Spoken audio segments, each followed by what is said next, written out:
Bonjour à tous et bienvenue dans Génération Reconversion, parce que nos carrières ne seront plus linéaires, parce que les métiers changent, disparaissent, se créent. Il faut penser reconversion et penser reconversion vers ces secteurs qui recrutent.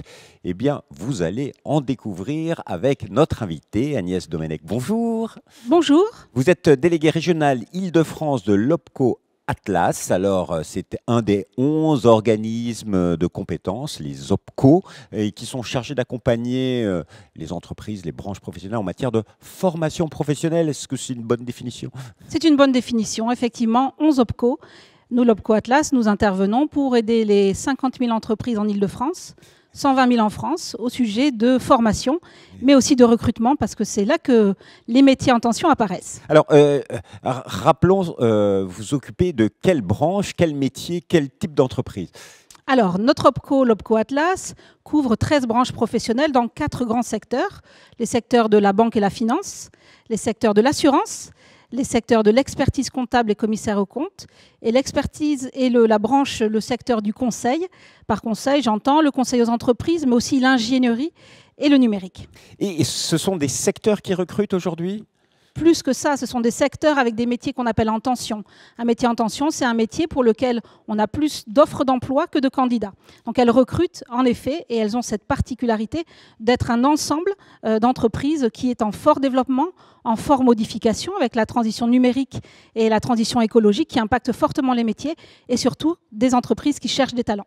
Donc des entreprises qui cherchent des talents et puis avec de nouvelles compétences finalement.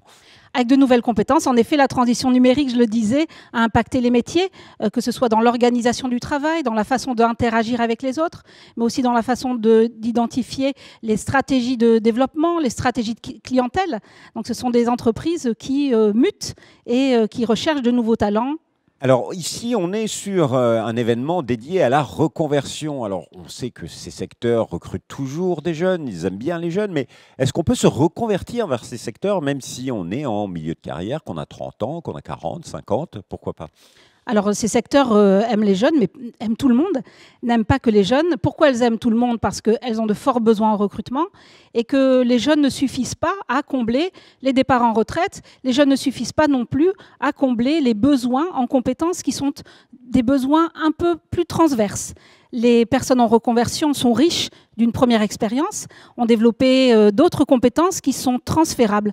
Un peu comme un sportif de haut niveau qui rentre dans la vie active, il a acquis différentes compétences qu'il peut mettre à disposition dans l'entreprise. Donc ces entreprises recherchent ces compétences qu'on appelle des soft skills, des compétences douces, le fait de pouvoir apprendre à apprendre, de s'adapter, de pouvoir travailler en équipe, de suivre les consignes, de comprendre l'écrit, de pouvoir analyser un document.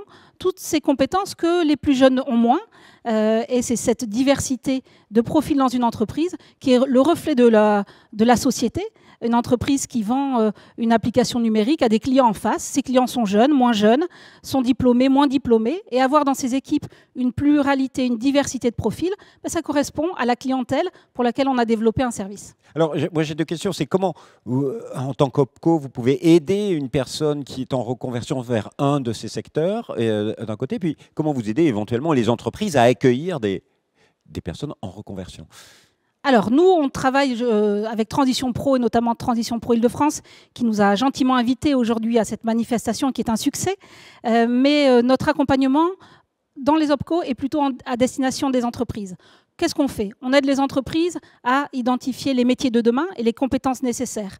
Un OPCO va financer la formation des salariés qui sont déjà en poste. Et un OPCO va essayer d'ouvrir un petit peu les possibilités de recrutement en travaillant avec des partenaires comme Transition Pro et d'autres, de manière à faire matcher les besoins en compétences et en métiers avec les compétences qui sont sur le terrain.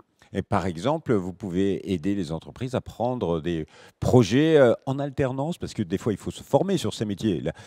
Devenir expert comptable, c'est forcément avec une formation. C'est forcément avec une formation si on est comptable. Mais dans l'expertise comptable, on cherche aussi des commerciaux, on cherche aussi des data analystes, on cherche aussi des experts de cybersécurité. Donc, un secteur d'activité n'est pas égal à un métier. En banque, on va chercher des conseillers clientèle, mais pas que.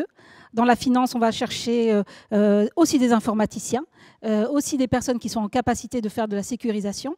Et dans le numérique, on va chercher des créatifs, des jeunes femmes, parce que les jeunes femmes sont sous-représentées. Donc un secteur d'activité n'est pas égal à un métier.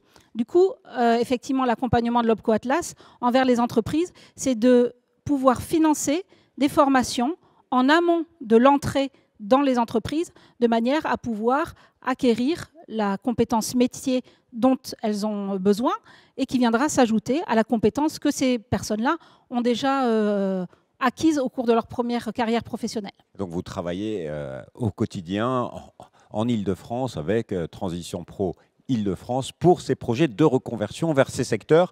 Allez, j'ai envie de vous terminer l'émission avec un petit conseil de Madame Domenech pour ceux qui pensent se reconvertir un jour ou hésitent à se reconvertir. Ce serait quoi votre conseil? Le premier conseil, c'est définir ses priorités. Pourquoi je me reconvertis? Il y a de multiples raisons. Un coup de tête, une envie de changement, un changement dans sa famille qui implique et impacte ces changements-là, ou de réelles envies de retourner vers des activités, des entreprises aussi qui ont des valeurs, notamment la transition écologique, qui nous parlent. Donc définir ce qu'on est en capacité d'apporter à une entreprise est plus important que de définir ce que l'entreprise recherche de nous. Le mouton à 5 pattes n'existe pas. Les entreprises le savent maintenant. Elles prennent des jeunes, oui. Les jeunes ne sont pas suffisamment expérimentés, donc ne cochent pas toutes les cases. Et une personne en reconversion, c'est la même chose. Elle va avoir des compétences à transférer dans cette entreprise. Ça va être riche pour cette entreprise. Ensuite, l'entreprise, elle investira en formation lorsque la personne sera salariée pour donner à ce nouveau collaborateur les compétences cœur de métier dont elle a besoin. Donc n'hésitez pas, surtout les jeunes femmes, les femmes plus âgées. On a, nous, développé de nombreuses compétences dont les entreprises ont besoin. Merci beaucoup, Madame Domenech, pour votre témoignage et ce dernier conseil. Alors, si on veut en savoir plus, vous avez un site internet, bien sûr, c'est le www.opco-atlas.fr. Merci infiniment. Merci à vous. Et quant à nous, on se retrouve bientôt pour une nouvelle émission Génération Reconversion. Au revoir.